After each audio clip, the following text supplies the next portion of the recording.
Hello everyone, like in the past, sandalwood has grown to be a fantastic plant utilized in the production of half of the best women's perfume in the business today. It is preferred for its exquisite flavor and fineness. In the modern world, sandalwood gives the base notes of what we refer to as excellent fragrance, a subtle appeal as well as warm and woods properties. It is necessary for us to extract oil from sandalwood trees since we want to use it to make fragrances. Notably, Indonesia and India are home to sandalwood trees.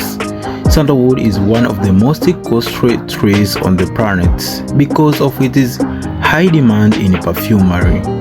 The state of Mysore in India is well known for producing premium sandalwood trees.